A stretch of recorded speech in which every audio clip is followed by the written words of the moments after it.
Shalom Yasha'Allah. Let me get up here in the mic.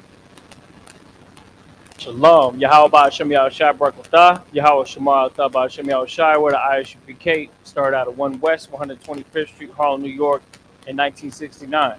We're under Commanding General Yohana, here to teach the truth of the Bible. The so-called blacks, Hispanics, and Native American Indians are the real Israelites that the Bible is talking about.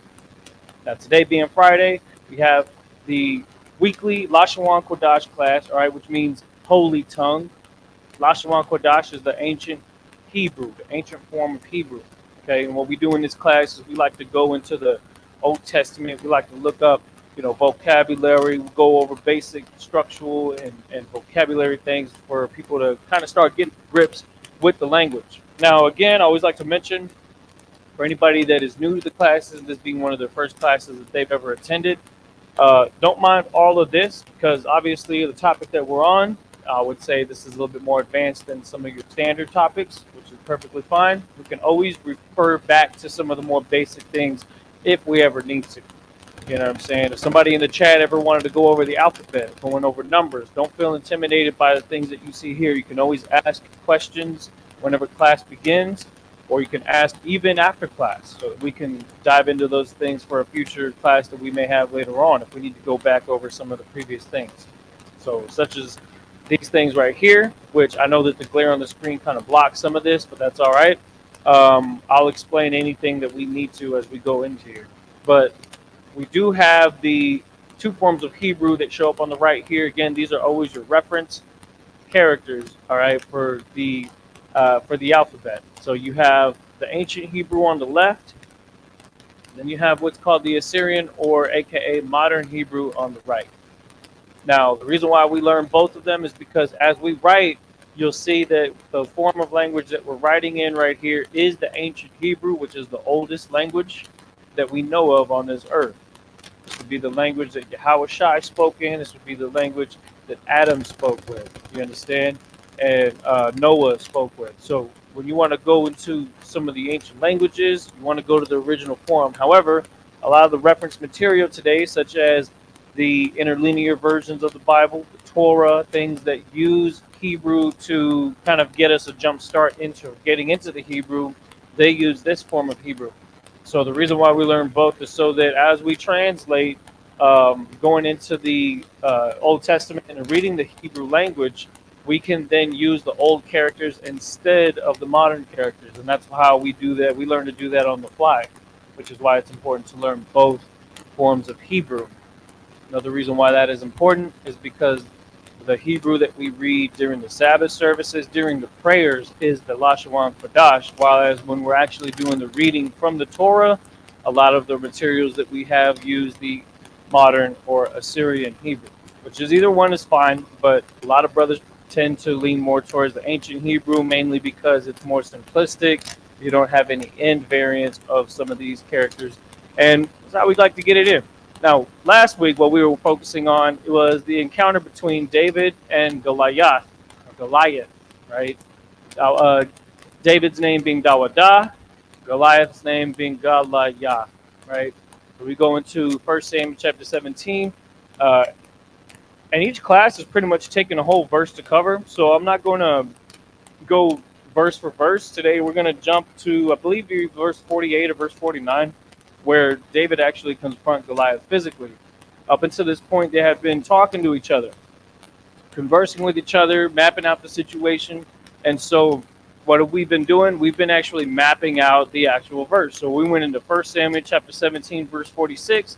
And just to give you an understanding of what it is you're seeing on this screen, because we have it color-coded for a specific reason. In blue, you're going to see the LASHAWAN QADASH, the characters that bring up the ancient Paleo Hebrew, read from right to left. Now, I know that you may want to read it left to right, but you have to also keep in mind as we do each phrase from right to left, I'm actually putting in English what each phrase means. So while as you actually notice that this kind of seems like you would read it from left to right, it's actually read from this way. Day this will deliver you, Yahweh, into my hand, and I will strike you and take your head from you. Now that's why we read it from right to left. What you're going to realize is that Hebrew, as it is written, and the sentence structure is almost like, and I compare this to the way Yoda speaks compared to everybody else. And it's, it's a terrible example, but it's the closest we can understand just from off the tip, right, off the rip. And so Yoda speaks backwards because he's supposed to be the wise man of all of the Jedi, right? Well, Hebrew actually is written in a way where the sentence structure is reversed. And so that kind of makes sense why they would make the choice like that, knowing that Hebrew is the language of the holy tongue, which is for the wise men, which were the priests and prophets of the nation of Israel all throughout history. Some of the vocabulary that we've been covering, as we've been going through the story between David and Goliath, we have been going over different weapons of war, armaments, clothing, things like that. We have some of that written on the board as well. Starting with, of course, Dawada, which would be King David. Da, which looks like this. Right? That's how you actually get the shield of David for all the fake Israelites out there that think that has to do with the Star of Molech. That's not even a star. It's a signet. It's a signature. And if you understand that the Hebrew language has the da, which looks like a triangle, which represents a door, such as a door to a teepee or a door to a home, that this is actually a character that lines right up with why David's name actually is pronounced that way and why his signet looks that way. You understand? And not only that, and this is just an additive, there's actually 12 sides to that figure, which would represent the 12 tribes of Israel. That's probably not what it was for, but I know that that's just coincidence, probably. And so, as we go into this verse right here, King David is dropping some really heavy threats on Goliath because Goliath had just recently said some threats to him. But because of King David's stature in comparison to Goliath, not only did he present the idea that there would be doubt that he would win, but he actually was so confident that King David, he would make these threats back to Goliath and tell him exactly what ended up happening. We're going to actually go over that in the Hebrew. The other thing that you want to see, as you see, there's green. Now, when you're looking at this screen, you see red, blue, and green. And I do that on purpose because I want y'all to be able to understand the root words that are a part of the full phrase. Now, this is important because that's where these laws come into play here, where you have prepositions and you have possessive adjectives. Prepositions are words that are, or characters that are used at the beginning of the word. Okay, of course, the word starts on the right side because we're reading from right to left. So, for example, this phrase right here, Yawam, means day, right? And so I have it highlighted in the green so that we know that Yawam is the root word, or at least the base word of the phrase. Sometimes root words look a little bit different from that. Sometimes there are rules that are applied to kind of give you a different layout of how the characters are placed next to each other, or again, and this is a really important part too, whether it's pronounced by itself, ha, ya, or whether it's connected to the next word, which is shown here with this little connector line here. And this is just for y'all to learn. Wam, instead of wa and ma, it's wam because they're connected together. And most of the time, in most cases, Hebrew phrases end with the second to last and the last characters of the phrase being joined together. Most of the time, not all the time. All right. And so, ha, in this case, as you see right here, is the. Now, in order to understand that this is ha, just to help you out, that you do have the reference material over here. Abba, Gada, Hawaza. Matter of fact, I want to start off the class with briefly covering the ancient Hebrew characters because you have to commit them to memory to even get to this point, right? So I don't mind backtracking a little bit to start off with the basic, kind of like what I use to practice learning the alphabet, and that is, of course, writing the Hebrew down, writing the characters down as much as you can. Just like studying the scriptures is very important. You went to school and learned how to, do mathematics and reading and writing and things for the language of our oppressors and in the numerics of our oppressors. However, when it comes to the Hebrew, we have to also take a scholastic approach that requires dedication, integrity, that allows us to build upon that for the sake of repetition and perseverance and learning the characters of the Hebrew language. Abba, Gada, Hawaza. Chataya, Ka la ma na sa I pa. Za kwa ra sha tha. You understand? So that if you do this enough, then you could hear the character and then know how to write it. Or you'll be able to see the character and know how to say it, right? Vice versa. Um, Without getting too complicated, the extra step of learning it is to also know how to switch between the two different languages, the two different alphabets on the fly. That takes time. It takes a lot of time to get that right, to remember them, to commit it to memory. So these characters, while of course they some of them look actually similar to one another, some of them may actually look completely different from one another, and so it's important to not get them mixed up. So again, going into the verse 46, 1 Samuel chapter 17, you're actually going to see that we have the whole verse written out. King David is making the threat. Hayawam, Hazah, Ya Sagarak, okay, Sagarak, Yahweh, okay, by Yadya, Yad means hand, right? Like an example, a brother in the school named Barak Yad, which means blessed hand, right? Yad Korab, which is the form of close quarter combat. Yad Korab means hand of war, okay? And so Yad in this case, now it says Ba Yad Yah. Here's a possessive adjective, Yah, which means mine. So possessive adjectives are added to the end of a phrase. Prepositions are added to the beginning of a phrase. And so when we see the word ba, it would either mean in or with, into or with. So we say, if you use the word hand as the base, and whatever's happening is that this ba means into my hand, into my hand. So you see that, into my hand. And so it's written in a sense that it has it all taken care of in one full sweep, one phrase of a sentence, by yadya, okay?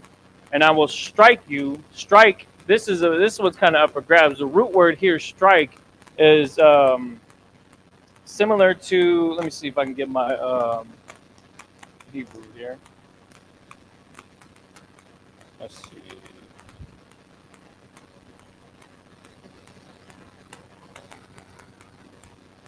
The base word here for strike is nakah, which you don't actually even see in here. Nakah. So there's actually a different word for it that could be used as a synonym for this. I'm gonna get my vocabulary book here and see if I can find the root word that it's actually trying to use right here. Strike. Right. Let's see if I have it here.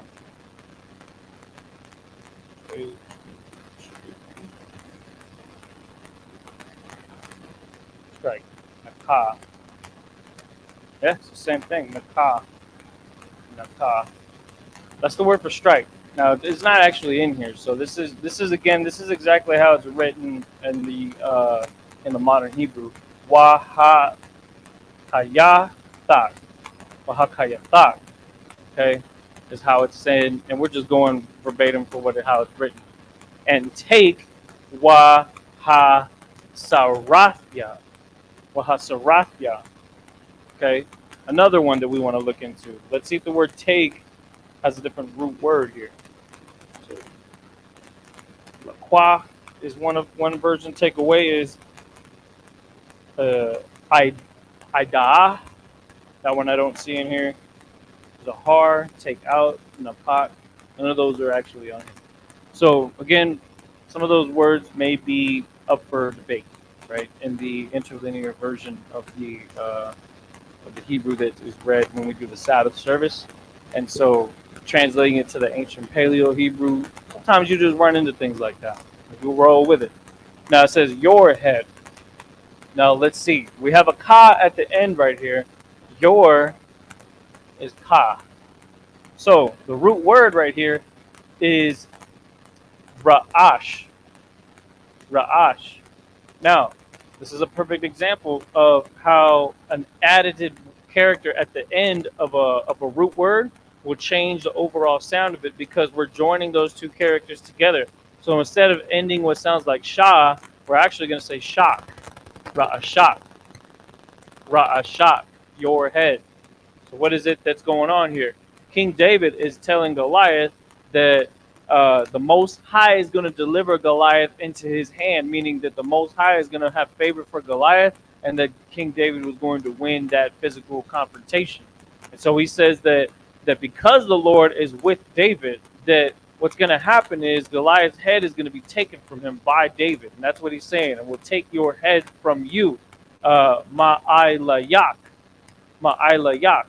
And he says, and I will give the carcasses, he says, Wanathathya, Pagar. The root word for carcass, for corpse, is Pagar. Okay?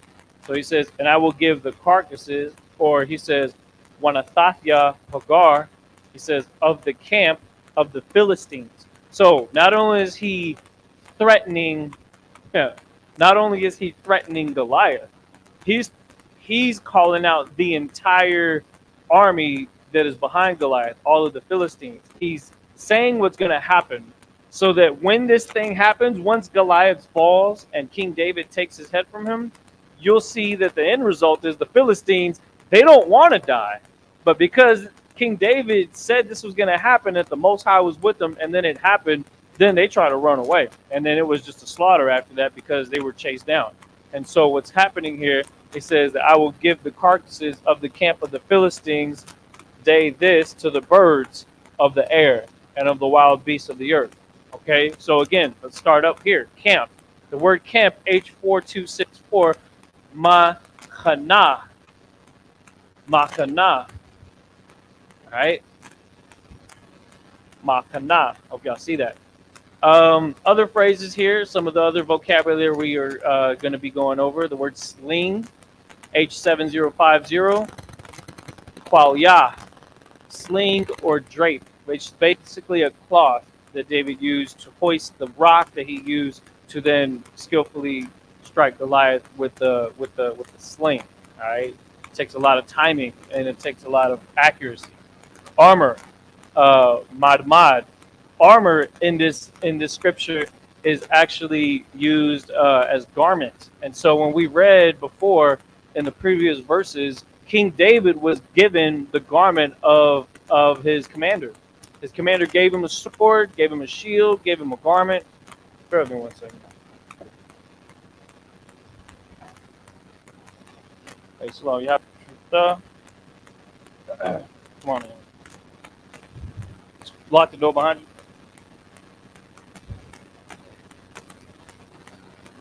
you. Oh, they're on the way. So again, just kind of recapping here. Officer Taziar, did you happen to catch this class last week? All right, no sweat. Go ahead and have a seat and point one of the fans. Point that fan at you if you need it. All right. So again, what we're going over is when we cover an entire verse, there's a lot to chew through. The first thing being, of course, how it's written in Hebrew. What is the root word of each phrase? What does the definition mean? And so when we go into the LASHAWAN QADASH, you are not only reading the oldest version of the Bible, you also are getting the original definitions of the words that are used in the scriptures. And that is very important because the more accurate you could be with understanding word for word what is being said, the more understanding you'll have of the scriptures that are being written. All right. And so the older the language, so when you go into the original Hebrew, the more accurate the scripture becomes, the more powerful the scripture becomes. The message, I'm not going to say that it's much different from the King James version that we read in English, but you just get more of a feel for what is really being said. You really start to understand the gravity of the sentence structure, the power of the words being used, and really getting the full effect of what is actually, what is actually happening, almost in a cinematic sense. Because when you see these words, it's one thing to just read it. Like the Christian church will probably never actually read this verse because it's too graphic. It's not PG, and the Christian church likes to keep things in PG. Yeah, Go ahead and pat down both. They just knocked on the door. I believe that was them. Was that them? Nah. All right, no sweat. I thought I heard something. All right. So again, going through the verse, let's read it.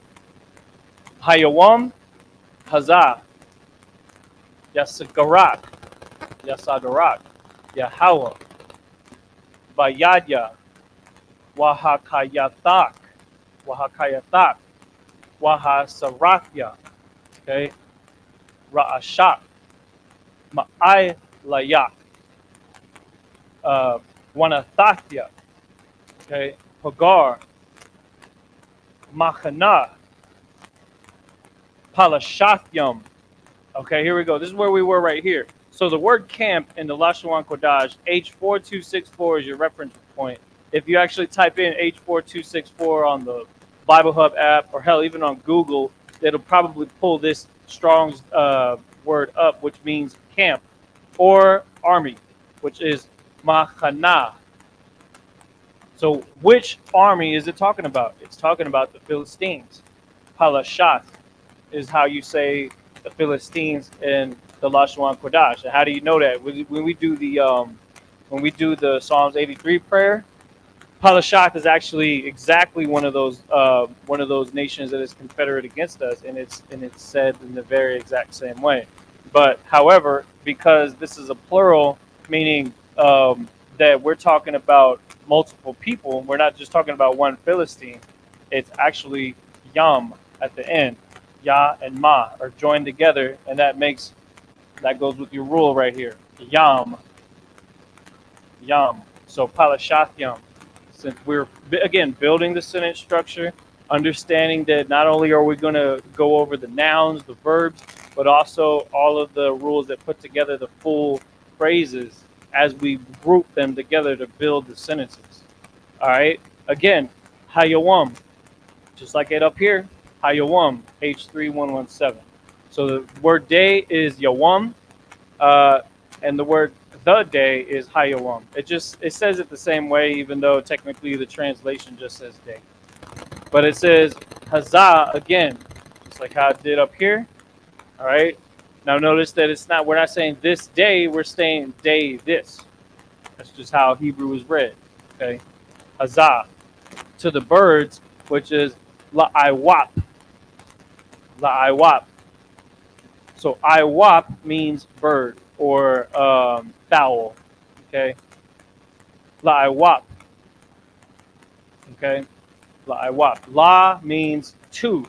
Okay. Like when we say La Yasha'Allah, we're saying to Israel before we drink that wine for the Sabbath service. So when we're saying to the birds, it's La'aiwap. Okay. Again, you have the reference numbers here if you need to look them up to see for yourself. The fowls of the air. Ha Shamayam. Ha Shamayam. Now, here's the interesting thing. This word right here of the air, Shamayam or Ha Shamayam, is the same word that is used for heaven. Okay? Same word that's used for heaven. What's that? What are you trying to do? Oh, you do? Yeah, I know. So when it says Ha Shemayim, the word definition for air is also the heavens, meaning what? The things above, the things in the sky, beyond the firmament, that sort of thing. We're not going to get too difficult into that right now, but because there's actually technically more than one type of heaven, right? So the Shemayim is going to be the physical heaven that we see in the air, in the sky. And so those birds are going to be feeding on the carcasses of the dead Philistines that King David is threatening right here. All right. It says, and the wild beasts. Wa la chayath. Wa la chayath. Wild beasts. Chaya is the Hebrew word for beast. Chaya. Okay. And that's cha. Yeah. I go out for that, man. I didn't even know that was supposed to be like that. All right. And then it says of the earth, ha-aratazah.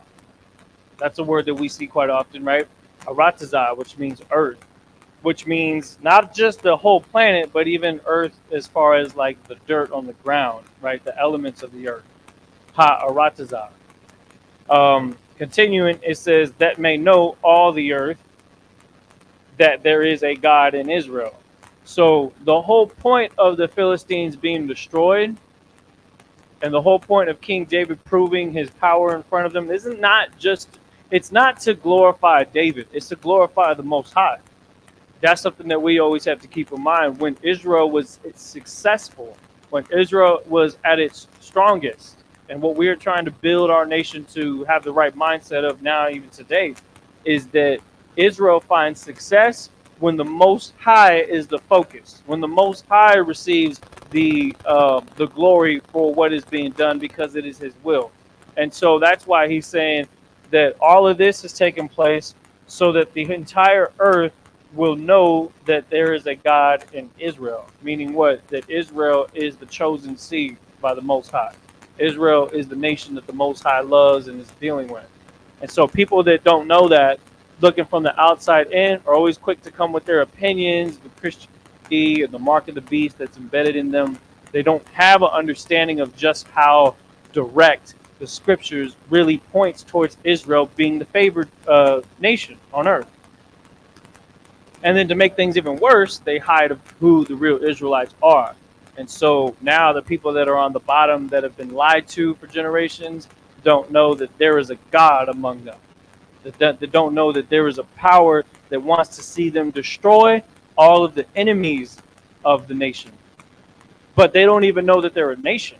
Our people have been separated from the other tribes. So we have to come back to joining together as a nation, joining together under Christ, who is, of course, the one that is in command under the Most High. And so when we come and learn these scriptures, we learn the language because the language is a part of our culture. Anybody that tries to tell you that the language is not important and that the Most High is going to just give us it all downloaded into our brains at the time that He returns, or with Christ, that He sends Christ to return, that is just an effect of Christianity still being rubbed off on them, because really all it is people being lazy, people not wanting to learn, people not wanting to put in the effort. You know, the scripture says that the saints will take the kingdom. But you can't even take the kingdom if you're not even taking your culture back. You understand? And so when we come into this language, we have to take it very serious, because the words that are being used are threatening words. These are powerful words that are being said right here. All right? And so let's read the whole verse again, then we're going to erase it, and we're going to go to verse, we'll briefly cover the next few verses. Okay? But I'm not going to do the full breakdown of it. I'm just going to write it in Hebrew so that we can get the gist of it, okay? Starting from the top. You're just going to repeat after me, all right? Since the mic's right here. Do you have the interlinear, or do you want to just read it from up here? All right, so start. Can you read it well from where you're at? All right. All right. Hayawam, Hazah, Yasagarak,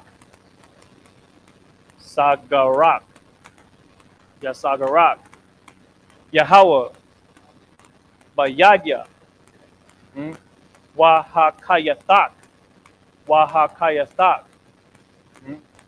Wahakayathak, and then Wahasarathya, Wahasarathya, okay, Ra'ashak, Ma'ailayak, Wanathathya, Pagar, Machana, Palashathyam, Palashathyam, Hayawam, Hazah, Iwap, Hashemayim, Walachayat, Ha'aratazah, Waya Da'aiwa, Kal, Ha'aratazah, Haya, Yasha, Alahayim, La Yasha Allah. Give yourself a hand. You know what I'm talking about? And as we continue to learn a language, we'll be more fluent with it. You know, we've already increased so much within the past 2 years that we've built the school here in San Antonio and, of course, in Texas and across the whole entire United States, that we're really starting to zero in on not only just seeing a lot of these words over and over, like Arataza, Alahayim, Yahweh, you know, Palashah, things like that, things that we start to see more and more of. The more we see them, the more we'll remember them, the more we'll be more ready to use those words on a day-to-day basis, like Yawam, you know what I'm saying? Day, right? So there's going to be an opportunity for you to really pick up the language as you go. And so that's really all I want to do is give you the opportunity to continue to build on your vocabulary. You understand? Our classes here usually go for about an hour to about an hour and a half. Okay, so let's go ahead and move forward because again, we were just recapping what we did last class. Right? Sometimes the recap could damn near take up the whole entire class, and it very easily could, you know what I'm saying, go verse for verse every time we do a Sabbath, basically a Hebrew class. But the cool thing about this language is that knowing that the entire Old Testament is written in the LASHAWAN QADASH, we'd be able to do this with whatever scripture comes to your mind. So when you ever want to go over a specific part of the Old Testament, because again, the Old Testament was written in Hebrew. The and I believe the Apocrypha may have been written in a different language or probably a mixture of Hebrew and some other languages. But we know that Greek and Latin were the other languages that the Bible was written in, especially the New Testament, right? And so we stick with the LASHAWAN QADASH for the sake of practicing. And then once we have a strong enough vocabulary, we then would be able to take the New Testament and basically convert it to Hebrew at some point. That would be the ideal situation, right? That would be pretty much the proof that we have been learning, okay? So going to the Bible Hub app, we're just going to continue to the next verse. I'm not going to break those verses down completely, but I will write them on the board so that we can practice saying them, okay? So that's going to be 1 Samuel chapter 17. Now we're going to go to verse 47. All right. Chapter 17, verse 47.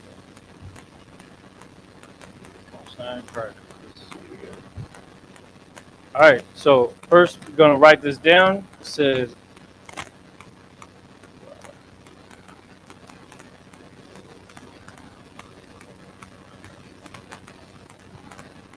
the Iowa.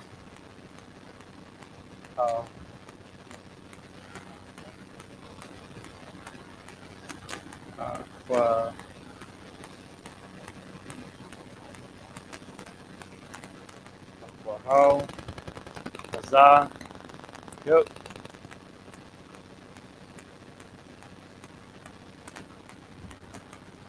All right. Haya.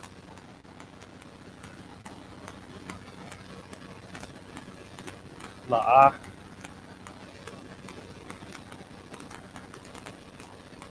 I actually like the way this looks better than when we have all the extra stuff written on it. More authentic, you know what I'm saying? Because it kind of forces you to go and figure out what's being read. You got to have the app out. Download the Bible Hub app on your phone so you can follow along with us word for word.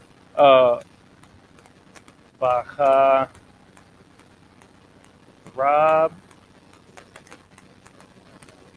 Yeah. We know that Harab means sword. So Baharab means with sword. Okay. And spear. Wa.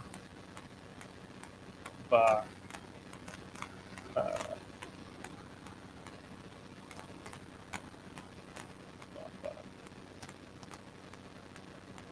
Yeah.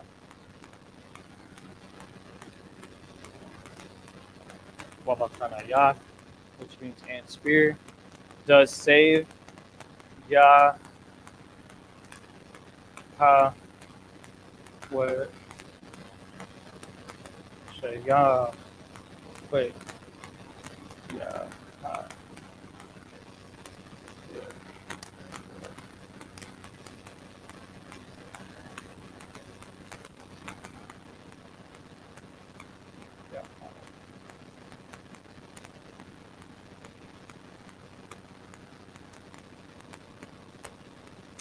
You know what's crazy is that some of the words you may actually like think of here Yahawashai, but technically the way that it has it written in the interlinear version here is Yahawashai Yai. Yahawashai Yai. Like this. Go ahead. It's a dialect thing, yeah. Because this says does save. So Christ's name is Savior. But this is like saying does save. There's rules that are applied here that are making it written the way it does. That word Yah is added in between the what would be the last two characters of Yahawashai. So it's Yahawashah Yai. It's very close though. I think Spanish does some stuff like that. Yeah, like well, okay, so nosotros is added to the end, right? Yeah, is that normally added to the end of a phrase, or is that its own word at the beginning? Yeah. So yeah, so there's certain things that tweak known vocabulary words, and that's kind of something that we're seeing here.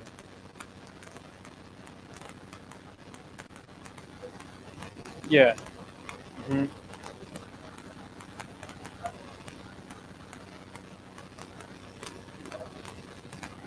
Oh, without the S. Yeah.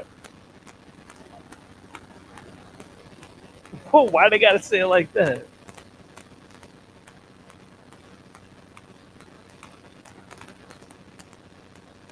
La, yeah. How? Almost done here. All right.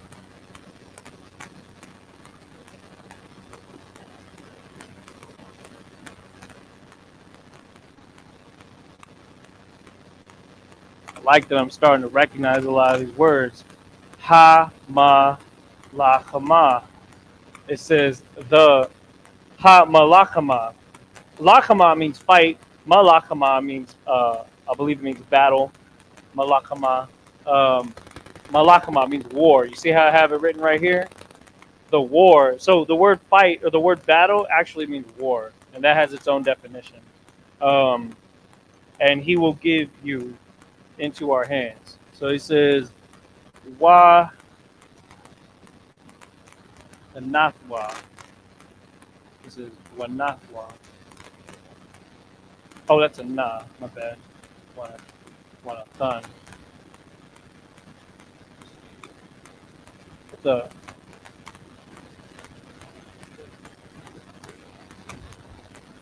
mhm.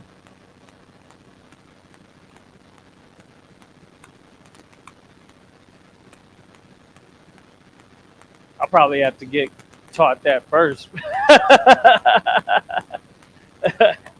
I don't want to. I don't want to say what I think it is now because I want to confirm that first. Hmm. I, um, yeah, it could be.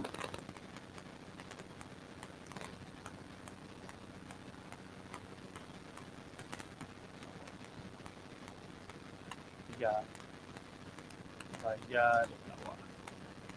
Perfect. So we're gonna break it down without all the fancy writings because this isn't the verse that I want to get to. But we will say the stuff that we're reading, so it's not completely foreign. Okay, so what it says in this verse, it says, "And shall know all assembly this that uh, not with sword and spear does save Yahweh for hold up, where was it at? Yeah, this for Yahweh's the battle, and He will give you into our hands." So obviously the sentence structure is different from what we're so used to, right? It's kind of like I say the thing that's happening first, and then I say who's doing it, right? So instead of saying in English, we say the person first, the noun first, and then the verb most of the time. And instead of saying he slayed him, we're saying something like slayed did he. You know what I mean? Like it's like I said, it's almost like that Yoda talk. You know what I mean? Where it's backwards. because it's backwards. But hey, that's the wise. We're the wise men, right? So that's what it is, man. All right, so Waya the Iowa. That sounds super Native American, first of all. Waya the Iowa means and shall know. Kal, which means all. Assembly. Hakwa Hal. Hakwa Hal. Hazah, which means this. That, which is, I believe that's Kaya. La'ah, which means not or no, right?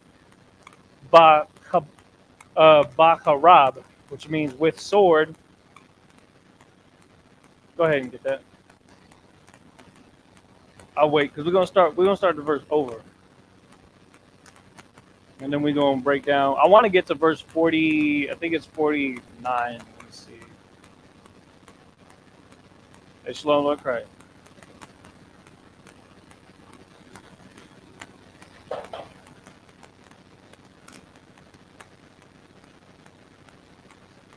All right. So again, what we're going over is the part where King David's about to kill Goliath. So what he says right here, he says, "And shall know," and he says, "Waya da Iowa, Kal," which means all. Hakwahal, which means assembly. Hazah, which means this. Kaya, which means that. La'ah, not.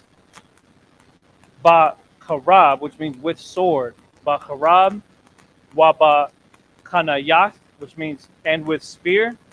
Then it says Yahweh Shaya, Yahweh Shayai, Yahweh Shayai, which means does save. Yahweh. So basically, Yahweh does save. So it's like saying Yahweh, Yahweh Shayai, but it's saying it backwards. And then it says Kaya, which means this, and then La Yahweh, La Yahweh,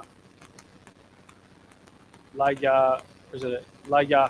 Oh, La Yahweh, my bad. La Yahweh, which means Yahweh's, meaning to Yahweh. Like when we say La, it means to. But it also can be used as a almost like a word that means that what we're about to say is like, you know how you add an S at the end of someone's name when you're saying that something belongs to them. So when you say La Yahweh, that means that this war, as we're about to say right here, or this battle belongs to the Lord, right? So La Yahweh, Hama La Chama, Hama La Chama, again, which means the battle. Wanathan, okay, where it says Wanathan, which means and he will give, okay, Athayam, you, or Athyam.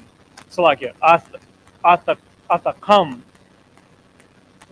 okay, which means you, and then it says into our hands by Yadyan. Salakia, by Yad Nawa. By Yad Nawa. So Nawa is our. Kind of like when I mentioned nosotros, right? So when I say that something is ours, meaning our hands, the root word here is Yad. That's hand, right? And then this is to. Ba means to, or into, my bad. By Yad Nawa. So into the hands of ours, basically. Into the hands of ours. So into hand ours. By Yad Nawa. When we say add Nawa to the end of something, that's how you're joining your brothers or your people along with you in that phrase. And that's verse 47. I'm going to continue. I won't get to. I mean, technically, we could break down verse 48 completely. That'll take us into the end of the class. All right. Let's see. Now let's go to verse 48. So it was wa haya. So it was wa haya haya haya Quam, which means to rise or arose. When we say Quam Yasha'Allah, we're saying rise. So Quam means rise or arose in this sentence. The Philistine. We're talking about Goliath here. What's up? Rise Israel. When we say Kwam Yasha Allah. Yep. Ha Pala Shathya, the Philistine. Now we're not saying Ha Pala Shathyam because we're talking about one Philistine, which is Goliath, right? Or Goliath, if you want to just say it like that. Ha Pala Shathya. Go ahead.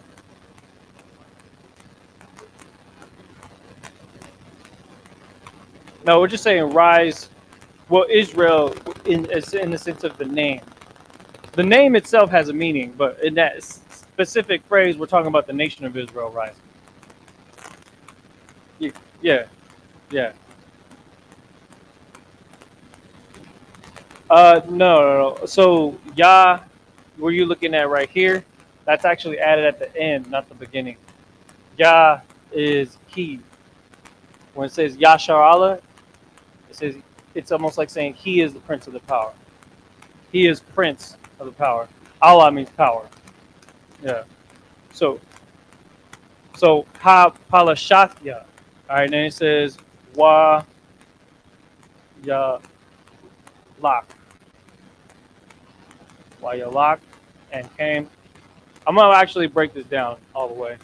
Why not? To meet, so la qua ra ak. La. What's up? Actually, it's in this verse. So David, throw it down. It's right here. I was just writing it.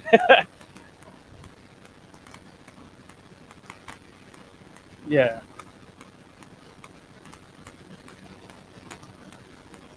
Oh, okay. Well, we could go in that. What, throw it down. We're gonna see a couple times in here. And ran, wa, ya, ra, the.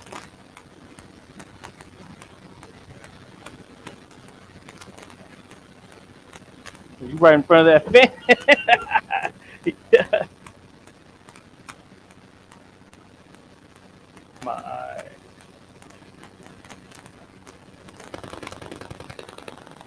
my, my.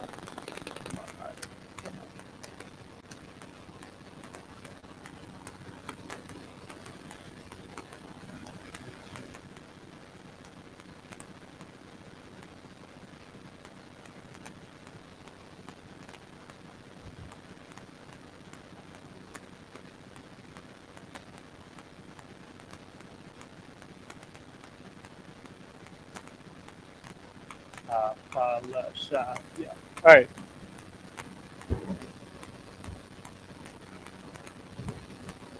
Shit, I hope I left myself some room to write this. Let me see. So it was.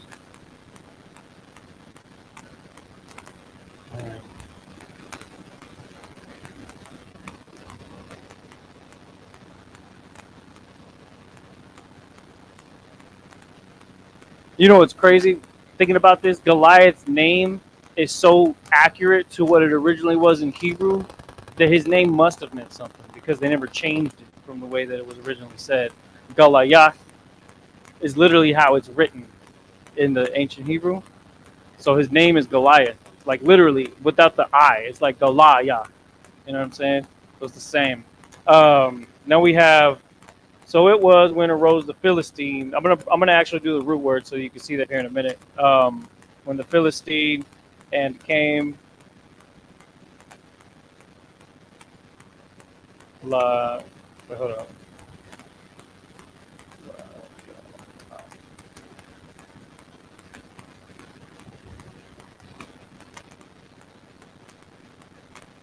Where's that? Oh.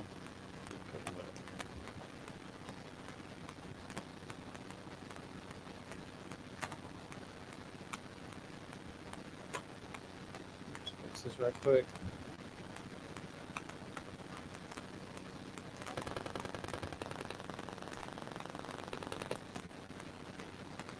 Oh, yeah.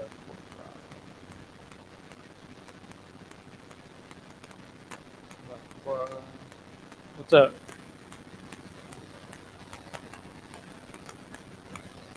Mm-hmm. Talk about. Yeah, I got you. I'm gonna just finish this up right quick. All right, so I'm just finishing this sentence right here. It says, "And drew near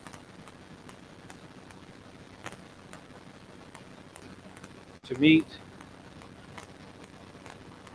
David, that hastened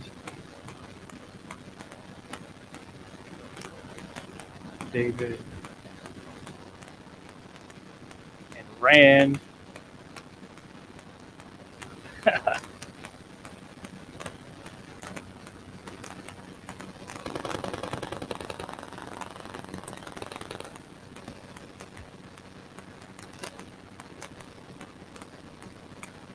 This is heavy right here. All right, so breaking this down now, real quick. So it was uh, Wayahaya, right? So it was is Wayahaya. Root word here is Haya. Wayahaya. So it was when arose. Now we know Qua means to rise. So rose the Philistine. Ha Palashathya. Palashath is Philistine. So we're saying the Philistine, and then it says Yah at the end, which is I don't know why it's just saying that instead of Yam. It's just one of them. Then it says and came. So Wa Yalak. Let me go back. Root word here is halak. Halak is the root word, but Yalak is the way that it's written because of this. So I'm just going to highlight this right here. And drew near to meet David. So basically, the Philistine is walking up to meet up with David. Like he's walking and strutting up to David. And so David says that it says that hastened David and ran the toward army or toward the army to meet the Philistines. So King David wasn't wasting no time. King David wasn't wasting no time. So imagine Goliath walking up. Like, you ever seen the movie Troy? So the movie Troy, you see that big dude walking up, and then you see, was it Brad Pitt? And then he just starts to jog. Then he starts to run, right? And then he do this lunge with the sword, and he stabs the dude. Like King David was basically like sprinting towards him. He's like that's like a fear tactic. You know what I'm saying? You see somebody sprinting, even though he's a little dude compared to you, you be like, wait, what's this guy? This guy really serious about this? Like he really wasn't scared because he knew the Most High was with him. So to meet, let me see, David. We all know David Wada, right? And when I go into that, David is the same, Dawada, which means beloved one. That's what his name means, beloved one. That's what King David's name means.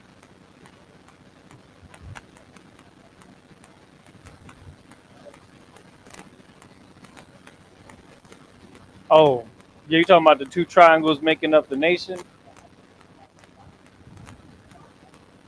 Okay, so that's because Wa means to join. So he took his name in a sense, like as he wrote it down. It's like this right here, like the word two. Mean it gets used. Here we go. Wa is and, so it's like da and da, meaning it's like I'm putting these two things together. Now, if you overlap them, it's just going to be a triangle. But if you have one turned upside down, then that's where you get this shape here. So again, it's just a clever. It was like a clever way of making his. I don't even want to say initials because initials is usually a first name and a last name, and since he's from the tribe of Judah, it would be a Yah if it was going to be a literal initial. Yeah, it's like an initial with one part of your name. Yeah, that's what it is. So again, David means beloved one. Let me see. Yeah, that's pretty much it. That's just what the app here goes over. When I go into the my sword app, when I go to David, let me see if it goes into further detail. Beloved, it does the same thing. It says Dawada and then it says Dawat Yad as a different like dialect of it. Origin from the name of Dawada. Here it is, just so you can see it. The origin of King David name comes from this, which is either Dawada or Dada. Yeah, Dada means loved one, uncle. So like when a baby is saying Dada, that actually comes from a baby learning how to say like I love you, dad, or something like that. That's literally what it is. It's like the babies actually learn Hebrew before they learn anything else. They just blotting out, you know, whatever they can.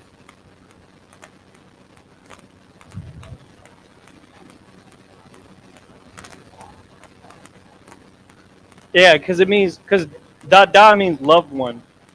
So it's like King David's name is Dawada, but it even goes even further into the root, and it says Dada as like the even ruder word of the name of David.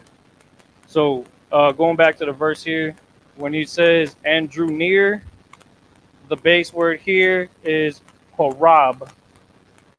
Quarab, not Karab, because Karab means sword, but Quarab means to come near or to approach. Okay, I'm almost done here.